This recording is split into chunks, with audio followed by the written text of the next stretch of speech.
ஒரு நபரின் வருமானம் 10% அதிகரிக்கப்பட்ட பிறகு 10% குறைக்கப்படுகிறது எனில் அவருடைய வருமானத்தில் ஏற்படும் மாற்றத்திற்கான சதவீதம் எவ்வளவு? ஃபர்ஸ்ட் நம்ம இந்த கொஸ்டினை அண்டர்ஸ்டாண்ட் பண்ணிக்கணும். என்ன அப்படின்னா, ஒருத்தருக்கு சம்பளம் கொடுத்துட்டு இருக்காங்க, அதை ஃபர்ஸ்ட் வருமானம் நம்ம வச்சுக்குவோம். அவருக்கு அதில் இந்த வருமானத்தில் 10% உயர்த்தி கொடுக்கணும்னு நினைக்கிறாங்க.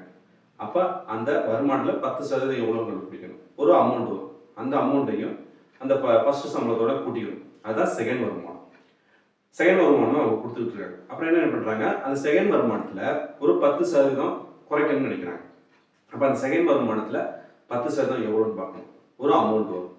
அந்த அமௌண்ட்டை அந்த செகண்ட் வருமானத்துலேருந்து கழிச்சிடணும். அதுதான் தேர்ட் வருமானம், அவருக்கு கூடிய மூணாவது வருமானம், அதான் லாஸ்ட் வருமானம். சரிங்களா?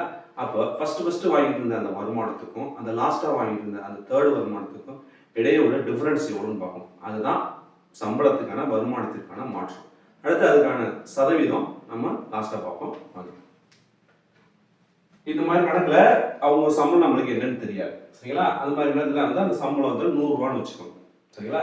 அப்போ நபரின் வருமானம் ரூபாய் 100ன்னு வச்சுக்கணும்.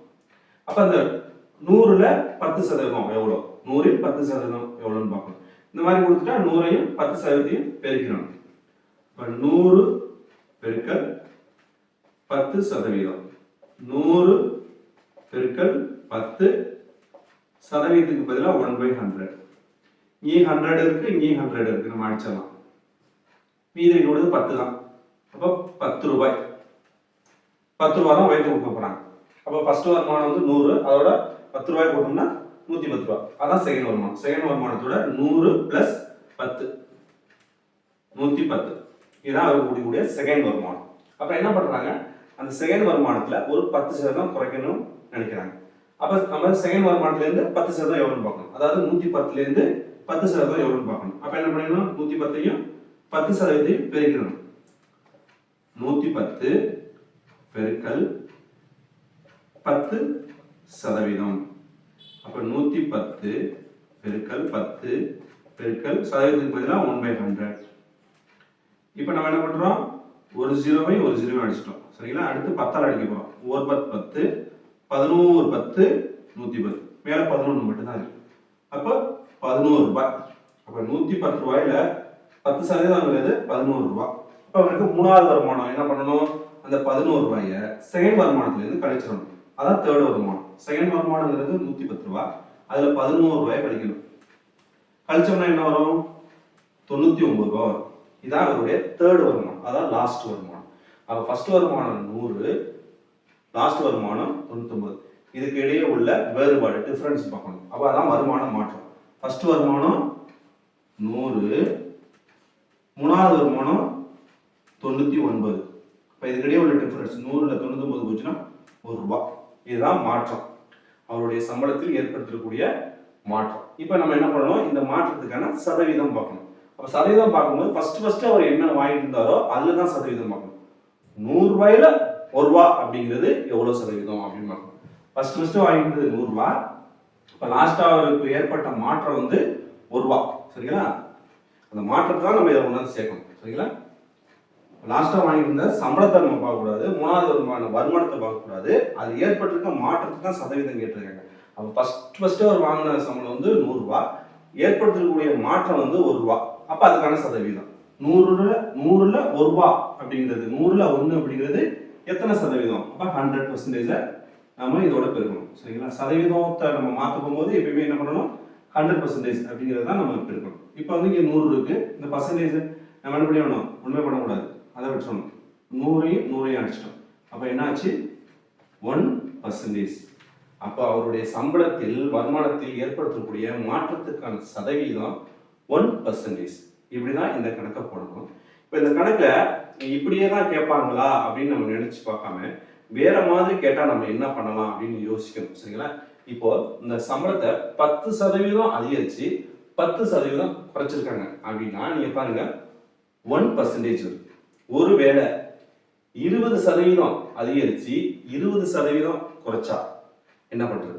ஒருவேளை 30% அதிகரிச்சு 30% குறைச்சா என்ன பண்றது? அதுக்கு என்ன ஆன்சர் கண்டுபிடிக்கும்? நீங்க நல்லா தெரிஞ்சுக்கணும். இந்த மாதிரி கணக்கு கேட்டாங்க அப்படின்னா 10% அதிகரிச்சு 10% குறைச்சாங்க அப்படின்னா அந்த சம்பளத்தில் ஏற்படுத்தக்கூடிய மாற்றம் இந்த 10% இருக்கு பாருங்க, அதுல இந்த 0 விட்டுருங்க, ஃபர்ஸ்ட்ல என்ன இருக்கு பாருங்க 1, அதுதான் வரும். சரிங்களா? அப்ப அதுக்கான சதவீதம்ங்கிறது 1%.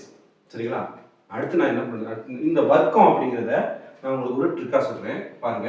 இப்போ வர்க்கம் அப்படின்னா என்ன அப்படின்னா, இப்போ 1 அப்படின்னு இருக்குல்ல, அதோட வர்க்கம் அப்படின்னா 1². அதை ஒன்னையும் டபுள் டைம் வந்து நம்ம என்ன பெருக்கணும், 1 2 டைம் பெருக்கணும்.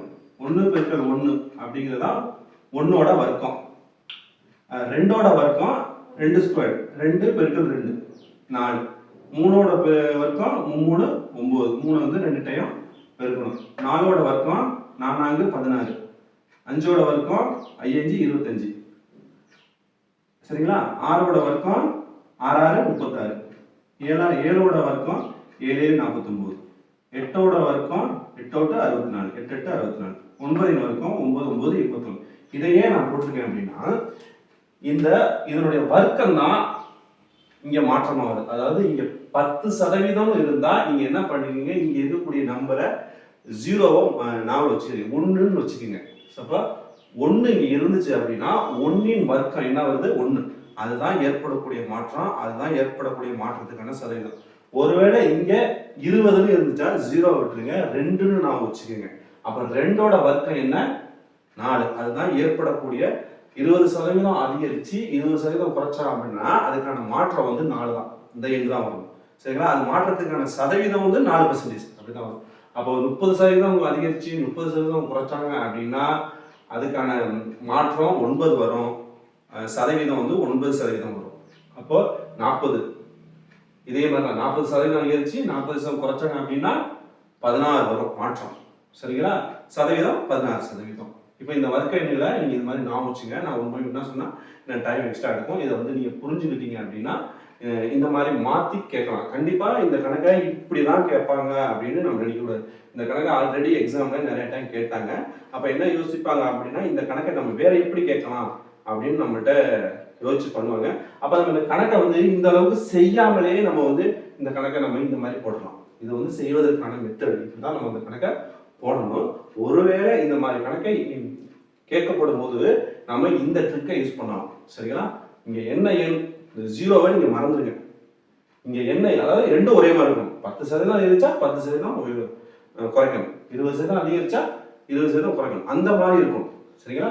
அந்த மாதிரி இருக்கும்போது இந்த 0வை மறந்துட்டு நீங்க 1 இருந்துச்சுன்னா அது 1இன் வர்க்கம் என்ன வருதோ அதுதான் மாற்றம், அதான் மாற்றத்துக்கான சதவீதம் 1%. ஒருவேளை 50% அதிகரிச்சு 50% குறைச்சாங்கன்னா இங்க என்ன இருக்கும், 5 மட்டும் இருக்கும். அப்ப 5இன் வர்க்கம் 25, 25 தான் மாற்றத்துக்கான நிகர மாற்றம், அதுக்கான சதவீதம் 25%. இந்த மாதிரி தான் இந்த கணக்கை போடணும். இந்த ட்ரிக்கை யூஸ் பண்ணுங்க. ஒருவேளை வந்து மாத்தி கேட்கறான்னு வச்சுங்க, இங்க வந்து 10% அதிகரிச்சு சேமா இல்லை 20% குறைக்கிறாங்க, அப்ப இந்த மெத்தட் நம்ம போடணும். சரிங்களா? ரெண்டு அமௌண்ட்டும் 2% வந்து ஒரே மாதிரி வரலன்னா இந்த மெத்தட் யூஸ் பண்ணுங்க. ஒரே மாதிரி இருந்துச்சுன்னா இந்த வர்க்கம் அப்படிங்கிற ட்ரிக்கை யூஸ் பண்ணி போடுங்க.